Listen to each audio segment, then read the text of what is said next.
nzela ya matatoli oyo osali katikati na bana na yo okangoli obikisaki bango nzambe lukumu ezonga epai na yo sasepi ntango ekoki po ete biso tolia epai na yo osili kosolola na servante na yo osili kotondisa ye na biloko ya motuya oyo motu moko akoka kolongola yango katikati na bomoi na biso te sasepi tata tika mitema na biso eyamba bilei kouta epai na yo matoi na biso ezala attentif epai na yo toyoka mongongo na yo koloba à travers mosali na yo po ete yo ozali nzambe elongo na moto yawe totiki ntango oyo na maboko na yo totelemeli milimo mabe oyo ekolongolaka biso motika biso baepave pamba tozali kobebisa nguya ya satana na kombo na yesu kokwakama na bisika bikauki bizangi bato présence na yo ezipa biso ebandeli na kosukisa tika yo ozwa mikumu kati na kombo na yesu amen. Tokangi mama ntango tobengi mama présidente eyende akolakisa biso mokili. Amen bamama. Shalom. Mikolo tosozongi na France bakazaka tobombaki tobandi kobima.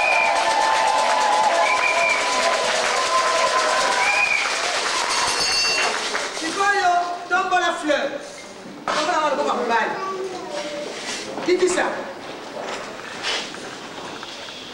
arrosé. Allez, foulaye. Donc, quel est ce? Quand ça peut-être pour la tête, Marie-Madeleine. Matissa, Malène, Malène. Moi qui l'aille. Donc, il dit les sous. Aïe, Malawi. Je vais me continuer sur ma boque.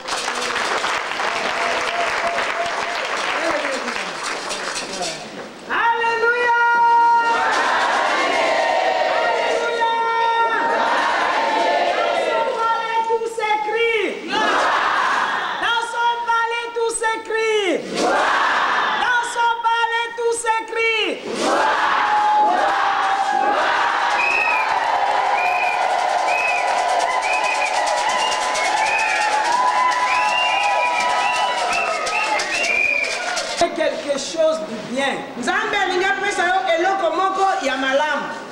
Quelque chose du bien de l'adoration. Nous avons vu le président Mobutu a régné dans ce pays.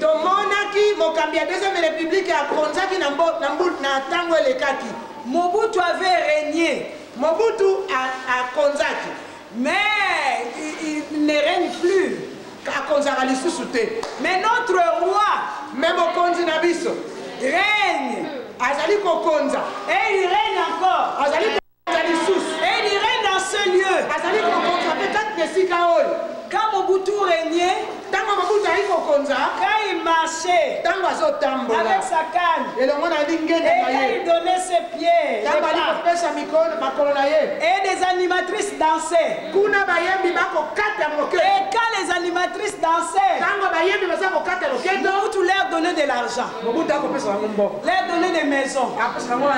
Mais toi, tu vas danser pour le roi. Il y a des choses que tu as demandées il y a longtemps. Mais il faut danser avec le roi des rois.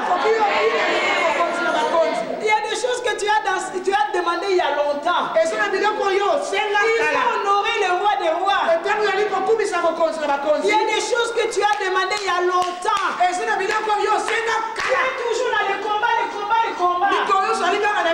Mais regarde seulement un simple homme comme Mobutu. Quand il passait, les animatrices dansaient. Ah, il leur donnait vraiment de bien. Pourquoi?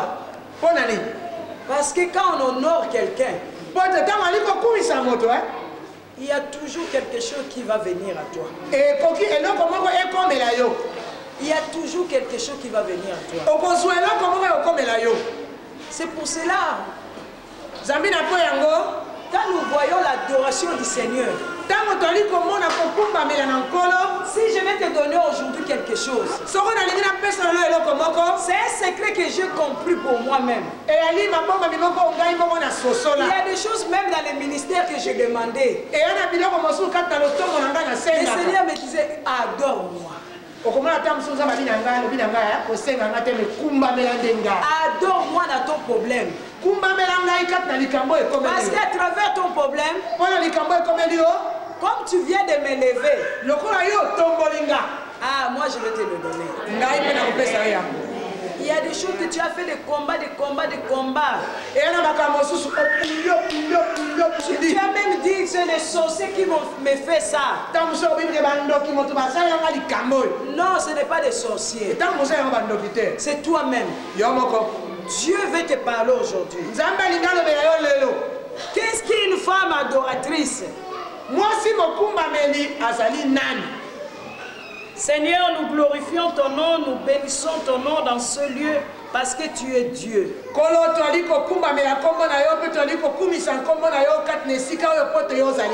Nous voulons reconnaître, Seigneur, ce que tu as fait sur la croix. Ce que tu as fait sur la croix, tu as dit tout est accompli. Tu as dit venez à moi, vous tous qui sont fatigués et chargés. Je vous donnerai du repos. Ce matin, nous voulons ce repos dans l'adoration. Nous voulons ce repos dans la louange. Nous voulons ce repos dans la paix. Viens nous révéler la profondeur de ta présence. Libère le ministère des anges dans ce lieu. Que des anges campent autour de ceux qui les craignent. Qui craignent l'Éternel des armées. Je déclare ce lieu est libéré. Que la puissance de Dieu puisse descendre dans ce lieu. Que la gloire de Dieu puisse se manifester dans ce lieu. Tout ce qui est des ténèbres.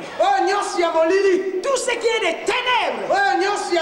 J'appelle la lumière qui fait fuir les ténèbres. Quand la lumière arrive, les ténèbres doivent fuir. J'amène toute pensée captive à l'obéissance de Christ dans ce lieu. Au nom de Jésus, je marche sur toute la puissance des ténèbres, puissance de l'enfer, puissance de l'ennemi. Je marche et j'écrase et je les paralyse et je les aveugle dans le nom de Jésus-Christ. Où l'église, nous avons libre accès dans le sanctuaire. Toutes les femmes qui sont ici, aujourd'hui, Père, ils entrent dans les lieux très saints, qui ne restent plus dans les parvis. Ils entrent dans l'intimité de Dieu. Dans l'intimité de Dieu. Dans l'amour de Dieu. Dans le nom de Jésus. Nous avons prié. Amen. Amen. Je déclare toutes les femmes doivent entrer dans les lieux très saints. Les lieux très saints, c'est pour nous tous. Les lieux très saints, c'est pour les enfants de Dieu. À tous ceux qui l'ont reçu, à tous ceux qui croient à son nom, il a donné le pouvoir de devenir enfant de Dieu. C'est pour cela, maman, ce matin, tu dois entrer dans les lieux très saints. Tu dois entrer dans les lieux très saints.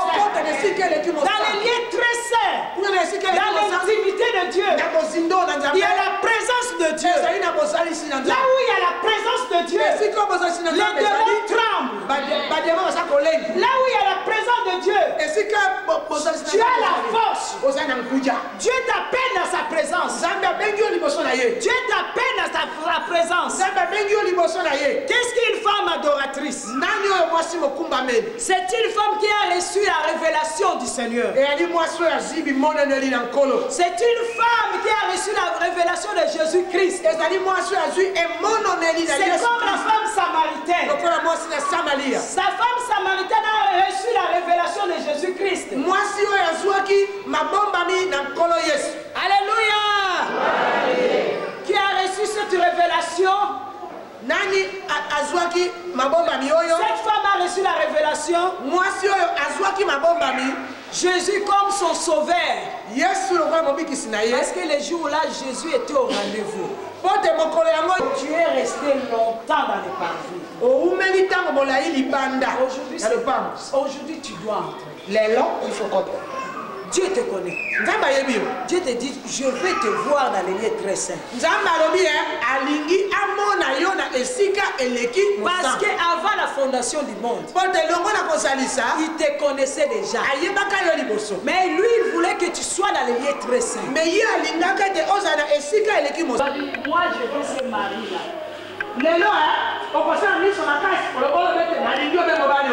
Je vais entrer là où le mari est. Parce que le mari m'a dit les lieux très saints sont pour moi. Quand j'ai un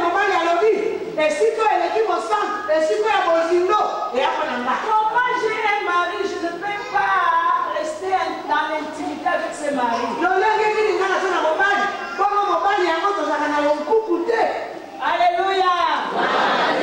Tu as droit d'aller dans les lieux très saints.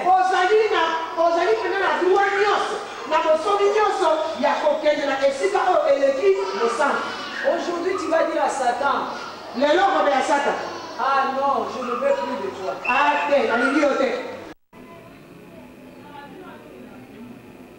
Il te restaure dans l'onction. Il te restaure dans les services du Seigneur. Il te restaure dans la paix. Il te restaure comme la femme samaritaine. La femme samaritaine avait eu beaucoup de hommes. Mais tous ces hommes, il n'y a pas eu un homme qui l'a satisfait.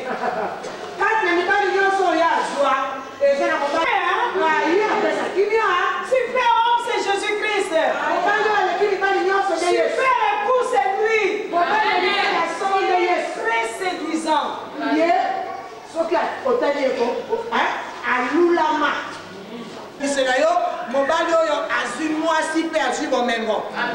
Alléluia. Qui trouve une femme trouve le bonheur. Le bonheur de la femme. Alléluia. L'homme a trouvé le bonheur à toi. Mais Jésus-Christ a trouvé le bonheur parce qu'il a trouvé une femme. Cette femme, c'est l'église, c'est toi. Alléluia. Cette femme, c'est l'église. L'église, Dieu attend de toi que tu entres dans les lieux très saints.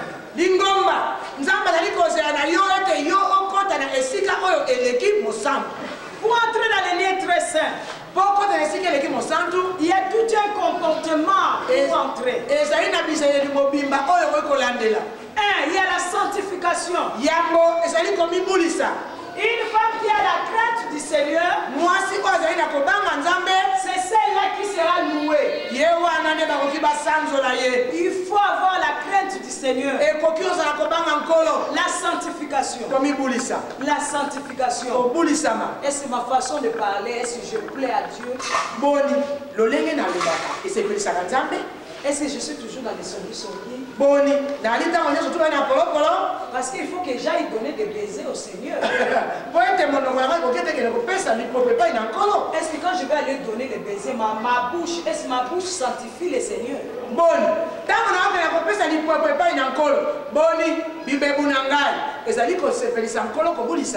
Mes lèvres sanctifient le Seigneur. Parce qu'ils ont dit 3 fois 5. J'ai compris une chose. Ma bouche, c'est pour glorifier le Seigneur. Il sorte de ma bouche aucune parole malsaine. Qui sortent de ma bouche pas de songi songi. Mais ma bouche c'est pour édifier. C'est pour encourager. C'est cette femme-là que Dieu est en train de chercher. Des vrais adorateurs. C'est pour cela que l'ennemi a peur. L'ennemi a peur d'une femme qui se sanctifie sa bouche. Une femme qui ne critique pas. Mais une femme qui prie. La sanctification. La sanctification. L'ennemi a peur d'une femme qui est sanctifiée. Parce que l'ennemi nous connaît. Lui, il rôde. Mais il rôde comme un lion rougissant. Mais il n'est pas le lion de la tribu de Juda. C'est pour cela que c'est lui qui nous acquise. Il y a des moments entre les femmes. On aime beaucoup faire les solutions. On commence à dire, ah maman pasteur, qu'est-ce qu'elle fait celle-là? Et telle soeur, qu'est-ce qu'elle fait celle-là? Et pasteur, qu'est-ce qu'il fait le pasteur? La maman là, il faut que vous commencez à les critiquer, Entre temps, le Seigneur te fait dans les lieux très saints. Et dans les lieux très saints, il y a la réjouissance. Lui, si tu es sanctifié, la présence de Dieu est dans ta vie. Je vais te donner une requête. Tu vas commencer à prier pour ça.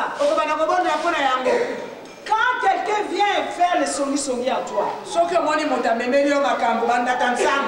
dis, on va aller voir la personne. On va arranger le problème. Parce que toi, tu m'as dit, est-ce que c'est vrai? Parce que toi tu veux aller maintenant dans les lieux très saints. Dans les lieux très saints, l'ennemi va venir maintenant avec ses manigances.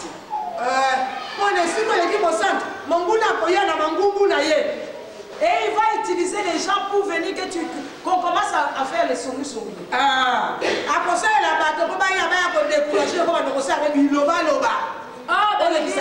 Dans les lieux très saints, Dieu te veut dans la sanctification. La maman a mis tellement les songi.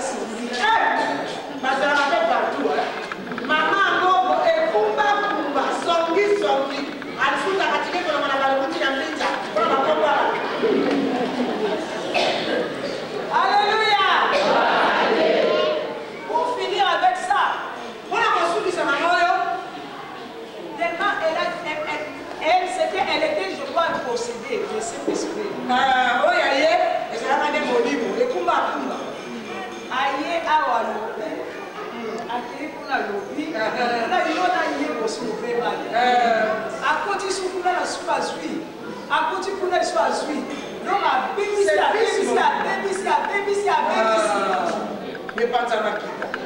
Église et comme qui, donc il fallait seulement que moi j'aille dans les maîtresses pour avoir ce secret-là. Lingombe kote kimbulungana ikole asobi ya mama o e kokate tengai na kenesike eleki mosatu pona iye basekele asobi oyo e utaka wapi. Alléluia. Le Seigneur dit, je bâtirai mon église. Alléluia. Il bâtira son église avec nous. Alléluia. Et cette femme, elle a tellement séduit beaucoup de complications à l'église. Et un jour, je l'ai appelée. J'ai dit, maman, Jésus t'aime beaucoup. Mais pourquoi Dieu vous dit, l'amour ne soupçonne pas?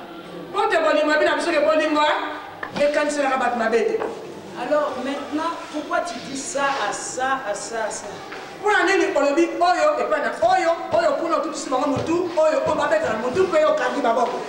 Alors j'ai appelé maintenant les concernés. Et les gens, la maman était comme des polis. Satan Azaraki dévoilé. Aujourd'hui, elle est la bonne maman à l'église.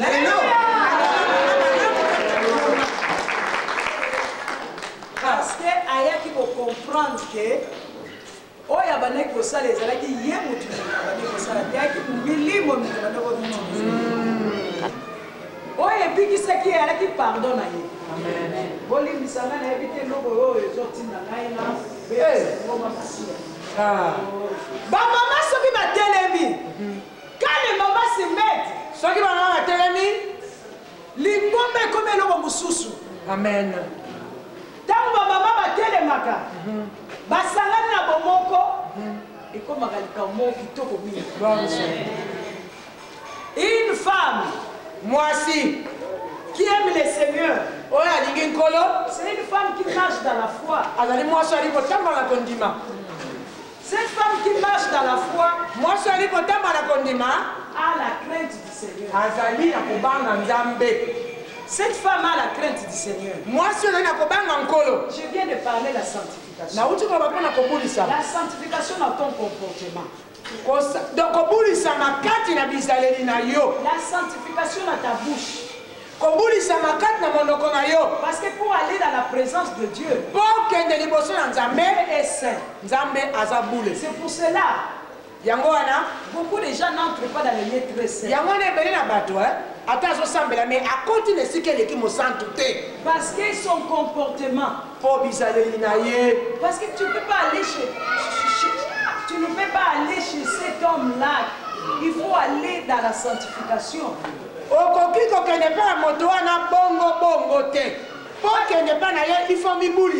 Parce que tu le connais déjà.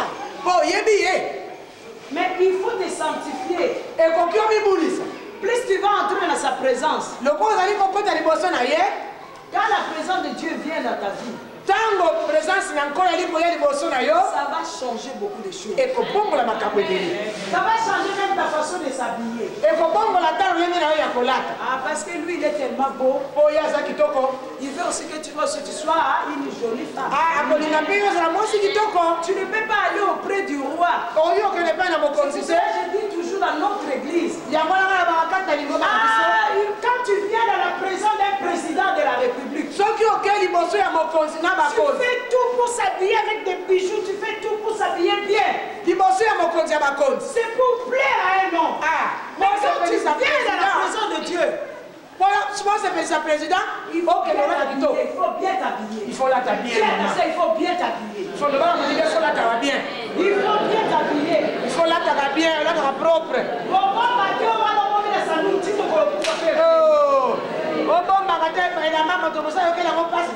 Aussi longtemps c'est lui qui est ton mari.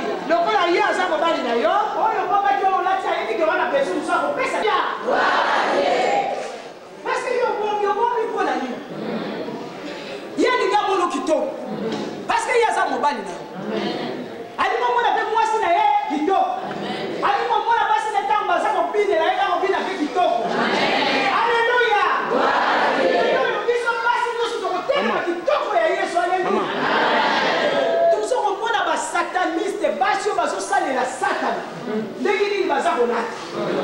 Mais comment ils sont passés ensemble?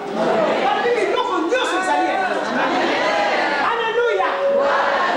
Une femme adoratrice, c'est une jolie femme. Moi si mon combat azali moi si bon zenga. Alléluia. Une femme adoratrice, il faut qu'elle soit belle. Moi si mon combat c'est une femme vertueuse. Ali moi si amotuya. C'est une femme que le mari quand il va dire ma femme là. Ali moi si autant on va la taper Alléluia. Est-ce que tu es avec moi? Est-ce que yo ça le vélo?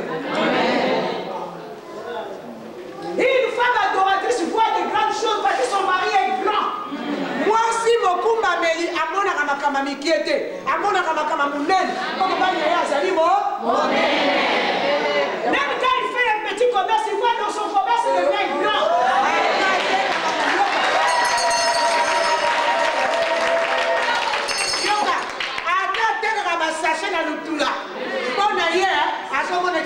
kwa mama Nigeria.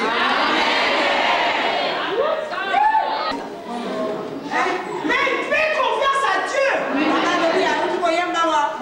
Qui se confie alors, mais tiens, Élie vient là, et pas une encore. Alléluia. Parce que tu as confiance à celui-là qui dit l'or et l'argent m'appartiennent. Dieu, Élie qui est pas mon colo, le peuple paraka, dit que le peuple paraka, ça y est. Une femme adoratrice, c'est une femme qui est propre. Moi, si mon coup m'a mêlé, elle dit moi, je suis à péto. Même quand il est dans l'intimité, quand elle se lave, elle est propre. Dans le compte, on a commis sur la naïko. Eh, ma maman, à côté de moi, il va aller batater. Eh, ma maman, mais à côté de ce qu'on lui fait, on est pour le longo bani. Il dit qu'il sur un autre. Il peut disposer la totale. Mais à la maman, à côté de là, à bani comme une boulika, à bani comme une bombisa, pas à côté de la deuxième continent. Une femme adoratrice, c'est une femme qui verse le parfait. Comme Maria a versé le parfait. Ah!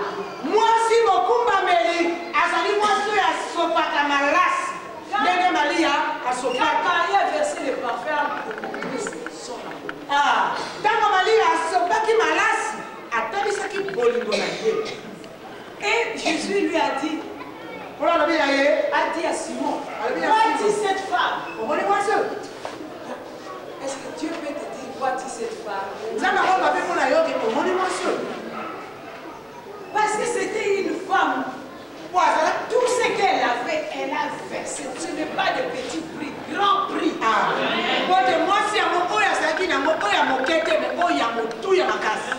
Une femme adoratrice considère son mari plus que tout. Moi, si mon coup m'a mêlé, c'est une femme parce que Marie a versé ses parfait. Même les apôtres ont dit, mais pourquoi elle prend comme le parfum, elle verse le parfum? Cher comme ça, moi je le donner aux pauvres. Moi, si mon coup m'a mêlé, moi, si on a dit ça qui attend mon thème à Bayeko, il dit péché. Comment tu as mis à son pays, il fallait. Dis à ta soeur, mon mari est plus cher que toi. Le mari a mon inga, mon mari n'a pas ça pour lui à les camions.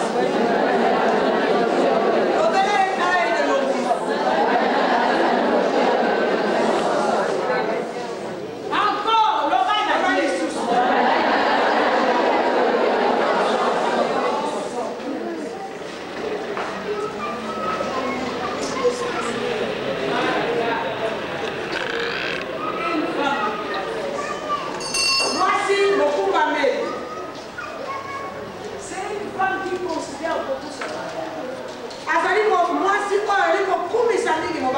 Il considère beaucoup son mari, même dans son emploi du temps.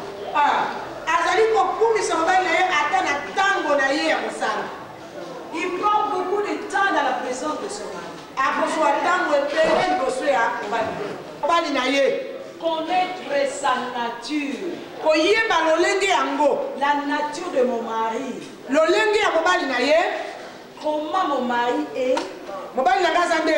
Il travaille avec quels anges? Il est qui? Il est le roi des rois. Il est le seigneur des seigneurs. Je le qualifie.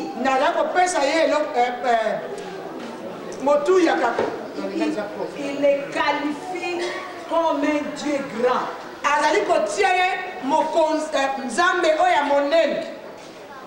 Une femme adoratrice. Moi, si beaucoup m'amène, quand nous l'adorons, quand les femmes adoratrices adorent, répandons notre cœur devant lui. Apportons à ses pieds notre amour. Comme un parfum. Par lui, nous avons mis jusqu'au plus profond de notre âme. Et il a yé de même tina profond ya âme na biso na kati ya présence. Et pas il a yé de même bozindo ya motema do osopi motema na o passoleli yango. Dieu veut que tout ce qu'il a mis en nous soit en pleine vie pour lui.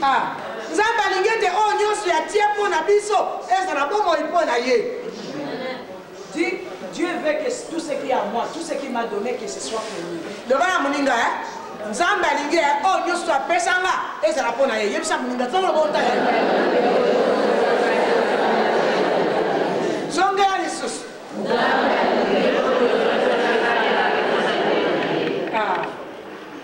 Oyo nyonso ezali ya yo ezala ya ye. Kaka oyo mofrani kaka ya moke wana ya suka wana ya wana oyo opesa ye olifonini wana. Alléluia. Alléluia. Mutu oyo nga nalingi na kolipesa oyo ya motema na ngai. Ba oyo nakozwa soin tellement ya ye. Ba mama. Olingi mobali wana. Ozo kopesa ye nzoto. Ouais. Alléluia. Sauf qu'on continue à intimité. Dans cette intimité, balobi, orgueil quoi. Dans cette intimité, balobi, oh yo nyos ya sata les a quoi. Il y a des choses que tu as demandé il y a longtemps. Et ça n'a pas commencé sur yo sengi tango molai. Mais lui te dit, il veut te voir dans l'intimité. Yes, c'est quoi l'ingi hein? Ok, na bozindo. Dans l'intimité, donne-moi tout. Maintenant, moi-même, je vais prendre ta vie maintenant. Et dans l'intimité, cela veut dire vous quittez le salon. Hein? Dala, Nabozindo, ba maman, hein? Ba maman, hein? Ba maman, hein? Kaskonga. Dala, attends que ça n'a pas tatawana. Au longo dans le salon, au pied dans la chambre. Eh, ba maman? Kuna, c'est que pour l'élé. Nakamonyoso, masiko lami. Siko, ababate pesanga o ezana yo.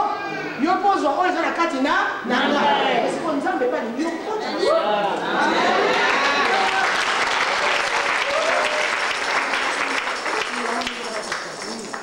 C'est pour cela. Yamona, la femme samaritaine, Dieu lui a dit donne-moi à boire. Yamona moi si na Samarie encore la mine te pesanga ikomela. Donne-moi ta vie. Pesanga imomo na yo. Donne-moi ta vie. Plus tu vas donner ta vie à Jésus-Christ. Quand on voit mari et femme, il y a des chèques qui se font. Et puis ça m'a fait signature. Il y a l'oncouk. Andimagate, mais à Kondima. C'est combien de temps? Alléluia.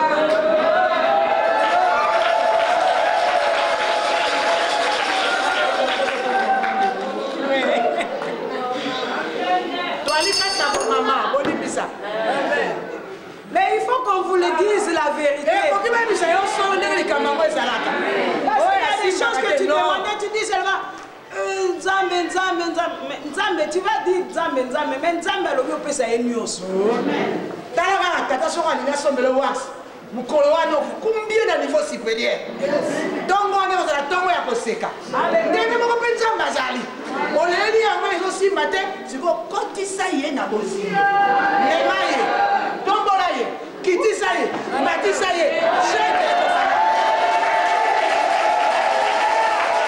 Alléluia! Alléluia! Alléluia! Tout doit se faire dans l'intimité.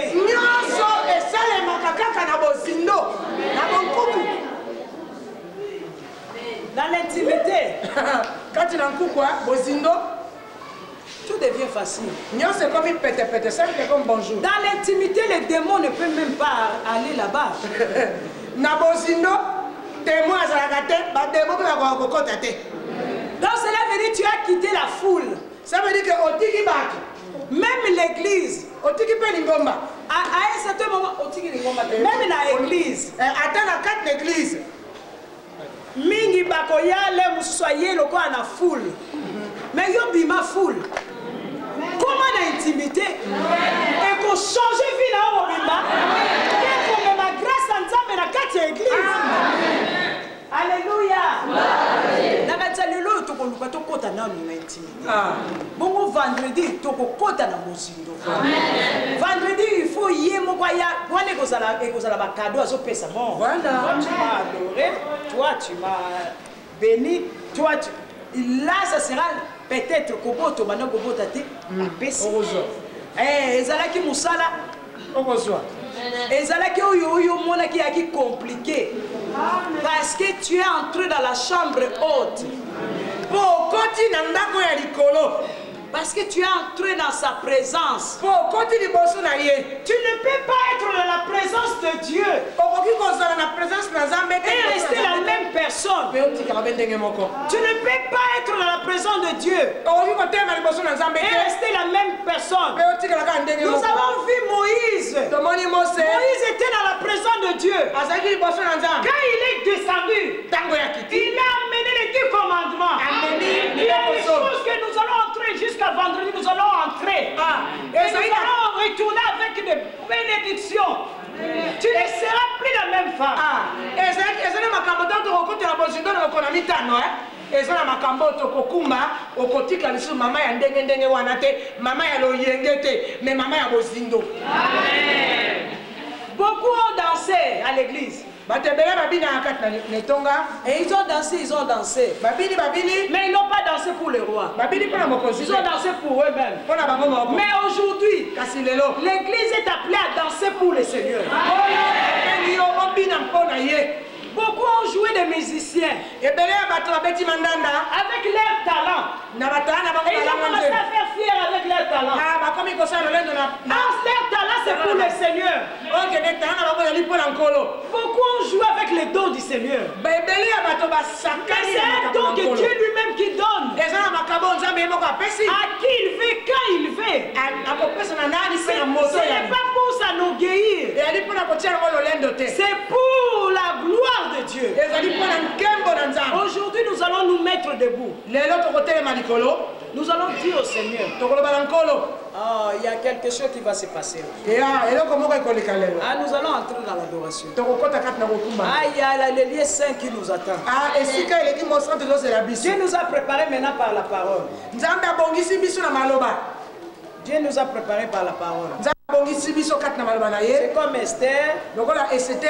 Esther, on l'a lavé, on l'a préparé. Maintenant, nous allons aller auprès du roi. Le choix du roi. Le choix du roi, c'est toi. Ta soeur, le choix du roi, c'est pour toi.